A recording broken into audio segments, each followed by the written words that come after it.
Welcome everyone to OMN's English program. My name is Soreti Kadia and I'm going to be your host.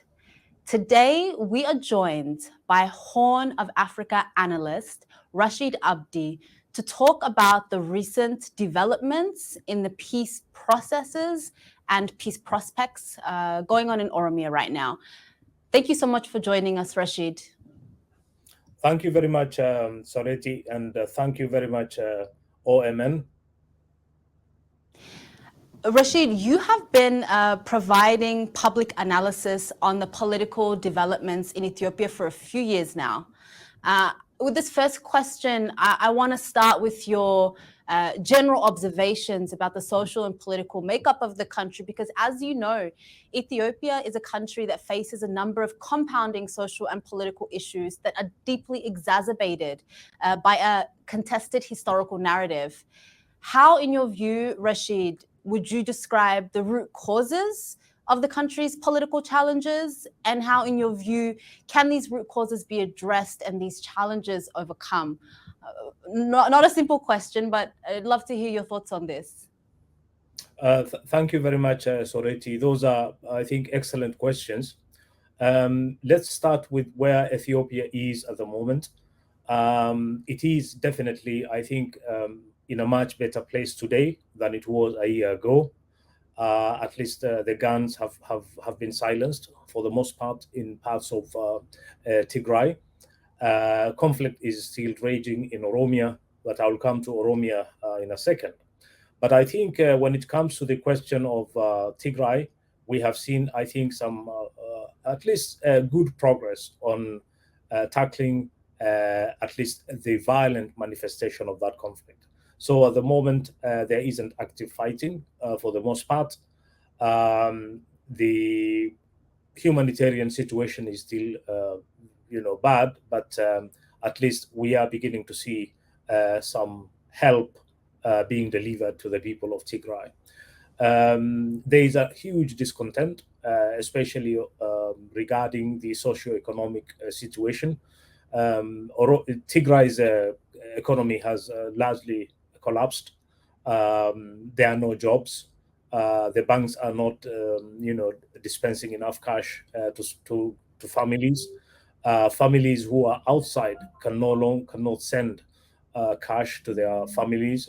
It is a situation which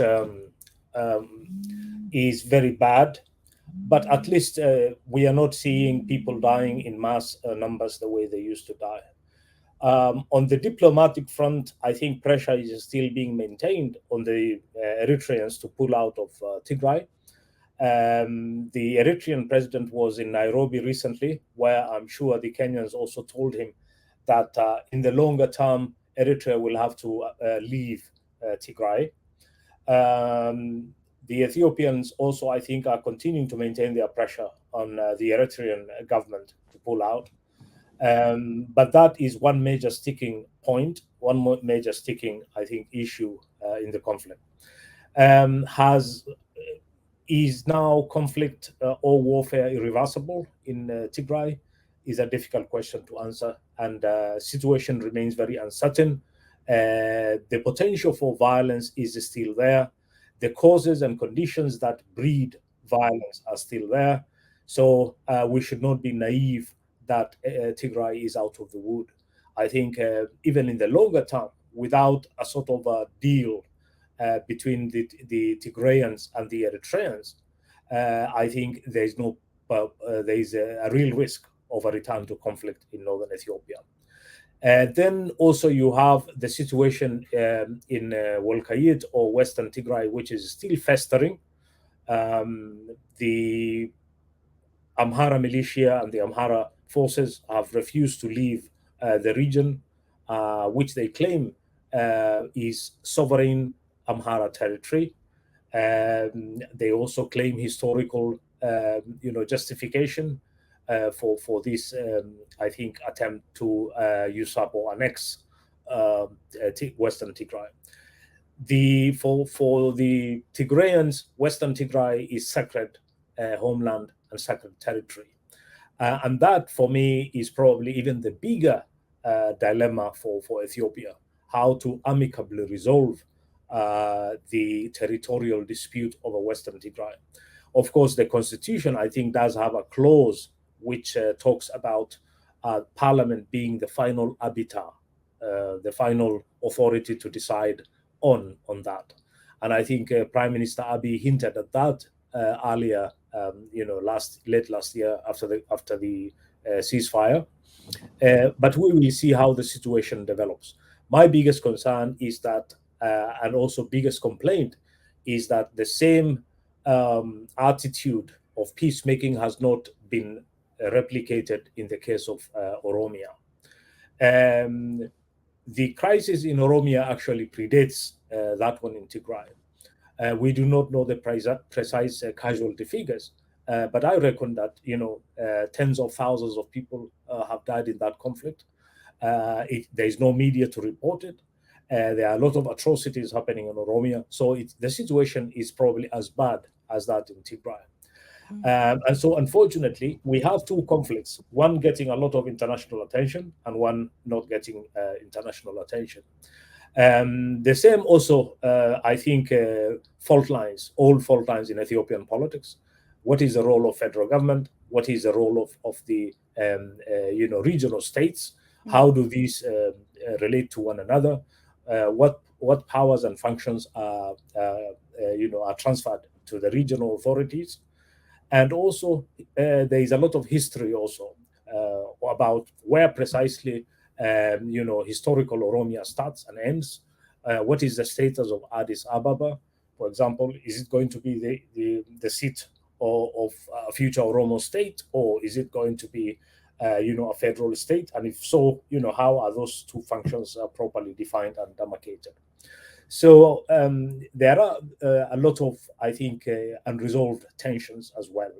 And just going back to your last question, which is about the key drivers.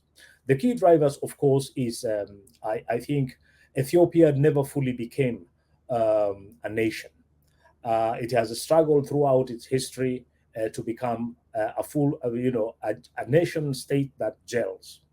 It has been a powerful state, first as an imperial state, then as a Marxist state, and later during the EPRDF as a sort of a federal, but still a top-down federal state. So we have a history of Ethiopia as a very strong state with all the structures of coercion and also control. But unfortunately, what it has always lacked is the legitimacy, the soft power to actually appease all its ethnic components, about 800 ethnicities, but you have close to now 9 ethnic states. So despite the fact that Ethiopia has been a very strong state, the idea of nation has become contested and has become the driver of conflict, especially when it has been understood as adversarial, one nation against the other. And I think we have seen the resurgence of these ethno-nationalist sentiments grow very strong under the EPRDF, but increasingly actually even become more violent under the government of Abiy. So Abiy came to power to actually put a lead back to that crisis of ethnic identity politics, but also very violent manifestation of that ethnic tensions. Unfortunately, what he has done is not to, I think, address it, but to put back lead on a kettle that was actually beyond boiling point. And this is why Ethiopia actually exploded with the Tigray war and is now in the midst of a serious, I think, insurgency in Oromia. The insurgency in Oromia has actually even deeper roots than the one in Tigray. Tigray and Oromia are two different geographies. Oromia is much more fertile, green, there is abundant water. It is ideal guerrilla territory. And assuming that the Oromo Liberation Army can count on the support of its people, you are going to see a longer protracted insurgency in Oromia than actually you will have in Eritrea, in Tigray. There is also another point, which is that the Oromo insurgency is a low-tech insurgency that almost is organic and manifests itself. It basically grows in its own habitat. unlike the high-tech insurgency in Tigray. So that, I think, people who want to dismiss the insurgency in Oromia and say it is a passing phenomenon and they will be crushed, I think need to be careful not to make those kind of quick, easy, generalized assumptions. The potential for serious instability is there. Now, the last question, or I think what you hinted at why the peacemaking has faltered and failed, is because I think somehow the authorities in Addis do not, first of all, treat the problem in Oromia with the same weight as the problem in Tigray. The international community, unfortunately, does not treat the crisis in Oromia in the same way they treat the crisis in Tigray for a variety of reasons. It is not a very sexy kind of conflict, and so that explains why this lack of international attention and media focus has actually also compounded, crisis. Then you also have the Oromo elite who have driven this narrative that the insurgency in Oromia is actually terrorist in nature, is fanatical, is completely beyond the pale and needs to be crushed. And African states are very, very vulnerable to those kind of narratives.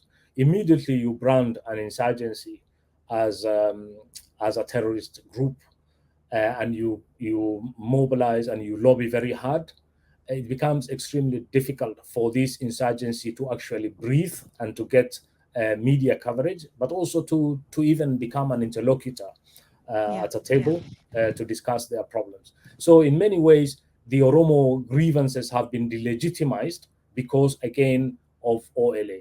And I'm not trying to conflate the Oromo unrest and discontent with the OLA insurgency. Those are separate phenomena. But Rashid, let us. You've brought up so many points. The diversity of questions have been really answered here, and I want us to give our audience a little bit of context for what's been going on with the peace processes or calls for such in Oromia, and then get your views on both how the government and how the OLA have been responding to this. You're talking into the nature of the OLA and such, and I really want our audience to understand, particularly from your perspective, how both of these parties are relating to the peace process. So last week, the Oromia regional government called on the OLA, the Oromo Liberation Army, to sit for peace talks, citing an escalation of violence if this call was not observed. Now, the OLA responded with a press release where it stated that because it was the federal government that started this war, it was the federal government that would need to initiate these talks, and it would not sit for these talks without a neutral third-party mediator. And this also speaks a little bit to what you said earlier about the negotiations between the powers that federal government hold versus regional government and the politics around this. We're seeing a little bit of this play out here.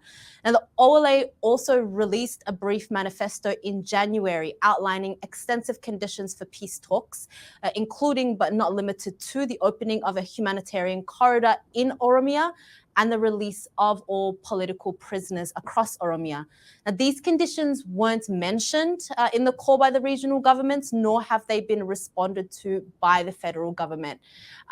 I think, actually, let me refer to something that I saw written this last week on social media. Someone said that there is nobody who does not want peace, specifically referring to the conditions in Oromia.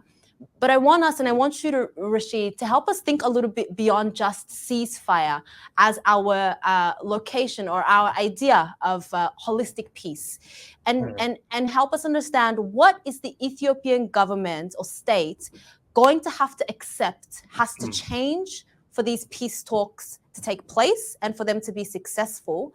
And what would you say about the OLA's political approach thus far in engaging the prospects of these peace talks? Right. The Oromo Liberation Army, OLA, has increased the number of communiques it has put out in recent weeks. If you look at all of them, they broadly define a political route, a political future. This is not an insurgency that is completely wedded to violence and wants to overthrow everything. And it doesn't want to create a chaotic, state. They definitely are ingredients here for a political settlement.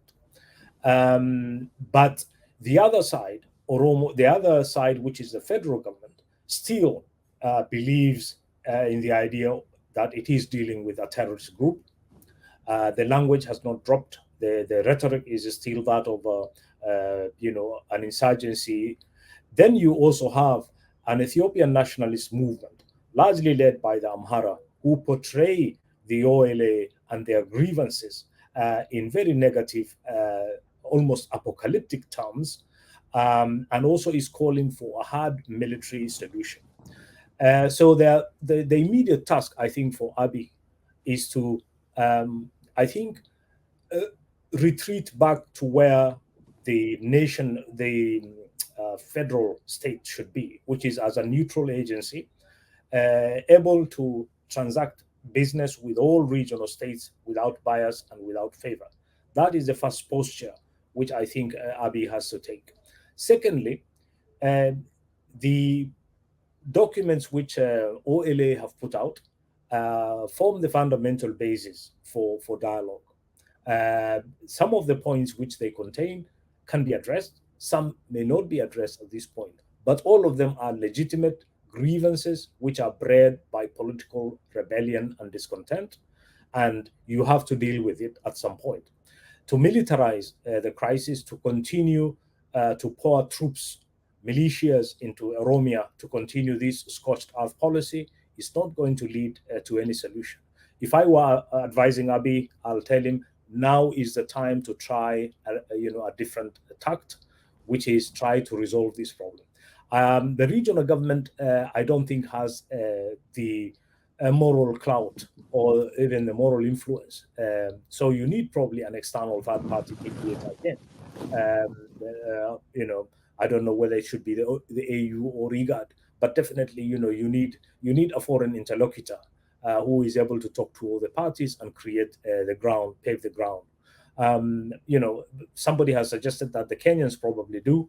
We have Kenya has a very strong vested interest in Ethiopia, especially, and we have senior Boran leaders who, especially, somebody like Mohamed Guyo, who is from the, Intergovernmental Authority on Development, IGAD, who has been invested in resolution. You have senior, northern leaders who are very much vested in finding a solution to Ethiopia.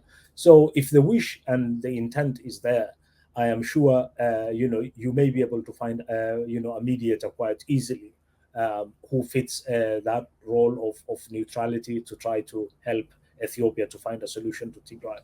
Ethiopia, again, for historical reasons, is a very difficult country to accept any foreign intervention or mediation. That is understandable.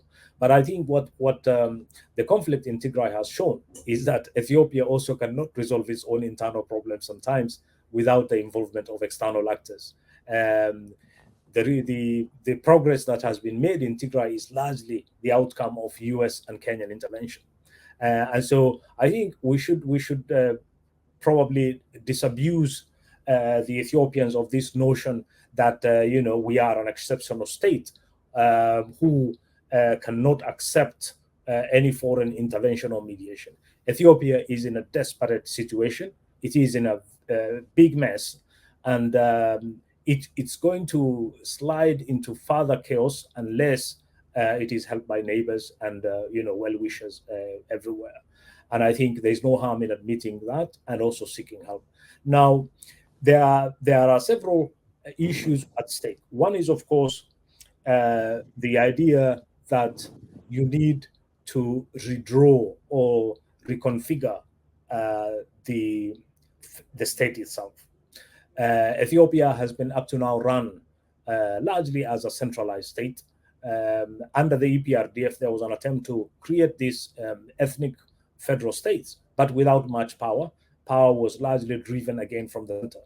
And so you need, at some point, for all Ethiopian stakeholders, from the federal state, from the regional state, to come together around a table and say, what kind of a state do we want and how do we want to get there?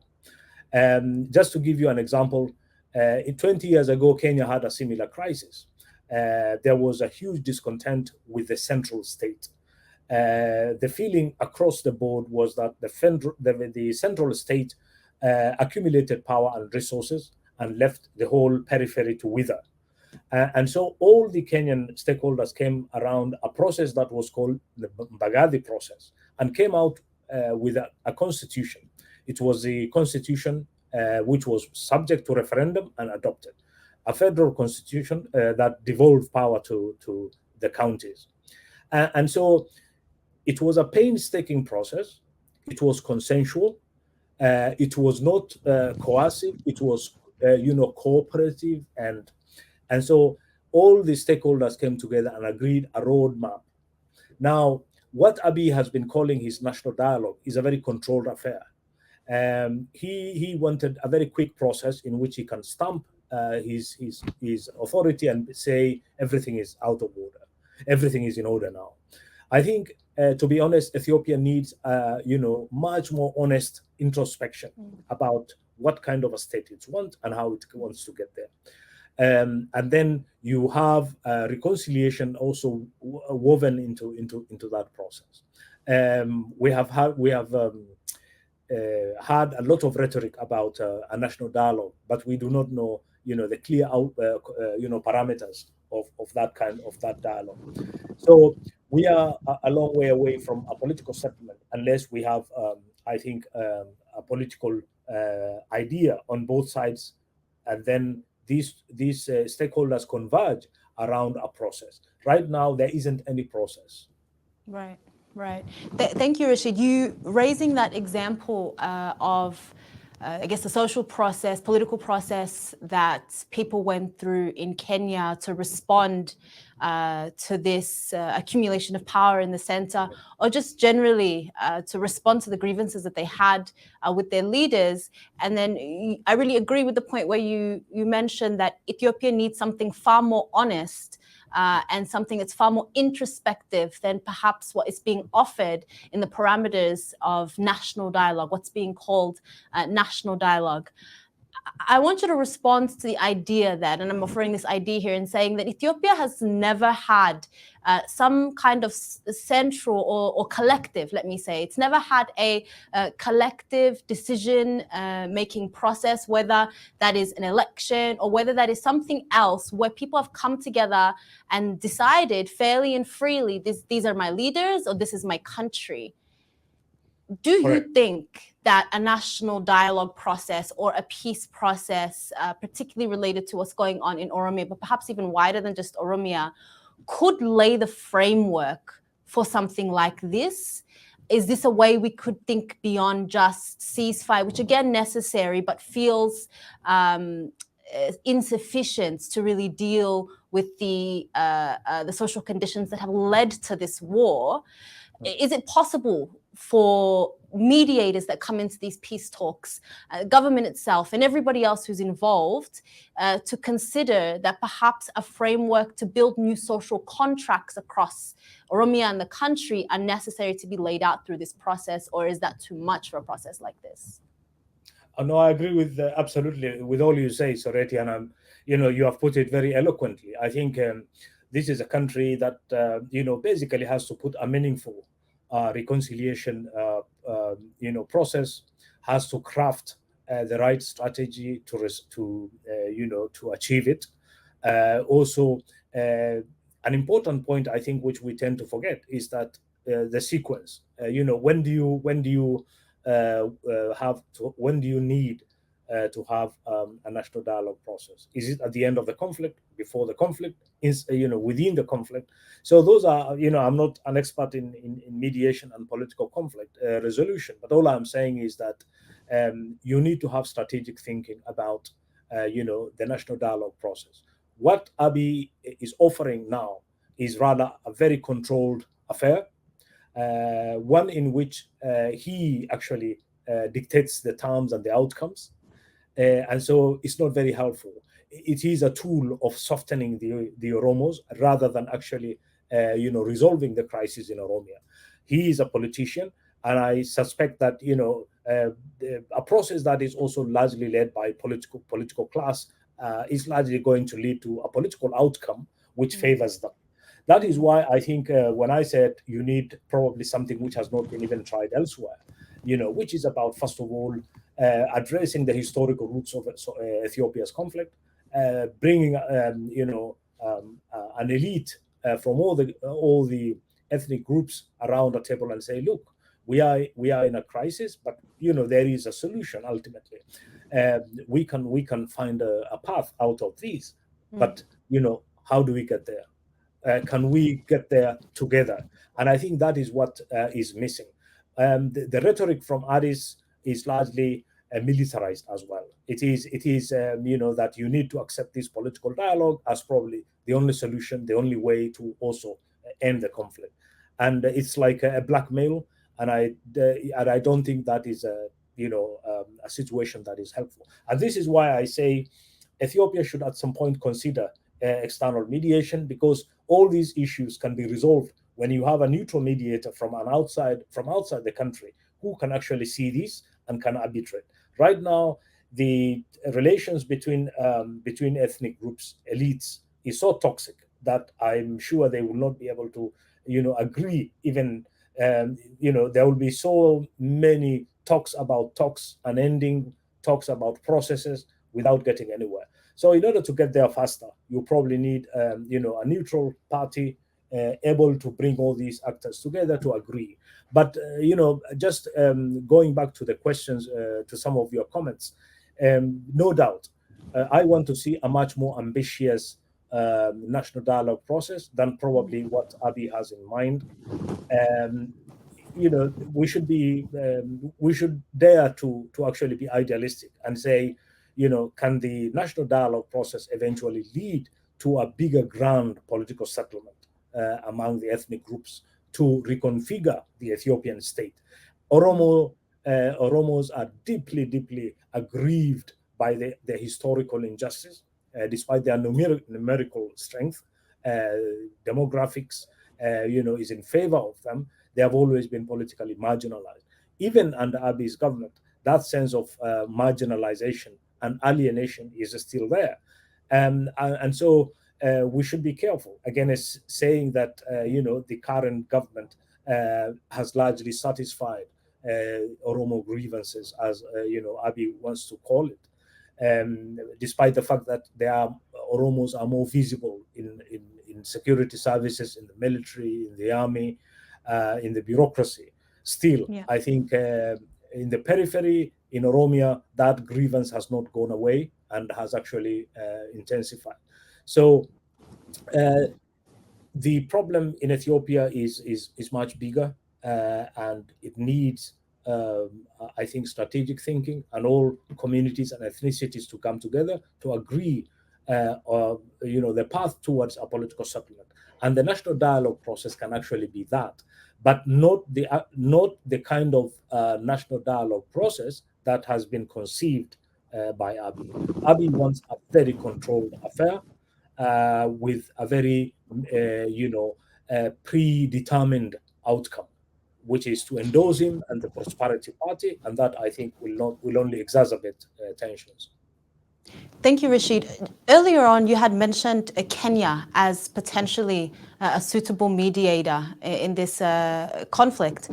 I just wanted to push against that a little bit and get a little bit more of your thoughts on that. With Kenya having, over the years of the Oromo Liberation Army's existence, not just during the last 4 or so years of Abiy's tenure, has been compliant, let's say, with Ethiopian government requests to cross the border and act almost with impunity against people it suspects to be supporters of the OLA at that particular time. We've also seen with this current government, Ruto and Abiy have been friendly with each other on what terms, talking about what it's not particularly clear. So I'm just wondering about the neutrality or the neutralness. I'm not sure if that is a word in English, but whether Kenya is neutral enough to act as a mediator in this conflict. I want to hear your thoughts on that. And then if Kenya if you still suggest Kenya is the right country to be in the middle of these talks, what would your advice be to Kenya or any country government that steps in to this peace process? Yeah, I think I should probably just clarify what I meant when I said Kenya is one potential interlocutor. Partly because Kenya is a neighbor. Kenya has a vested interest in the stability of of Ethiopia, and also Somalia, by the way, because Yes. I'm here. So it is definitely, a country that has historically been a peacemaker. There are, of course, many power centers within the Kenyan government, just as it is the case elsewhere. So I recognize that risk that Kenya, by mediating or becoming involved, may be drawn and become much more partisan. There's that risk.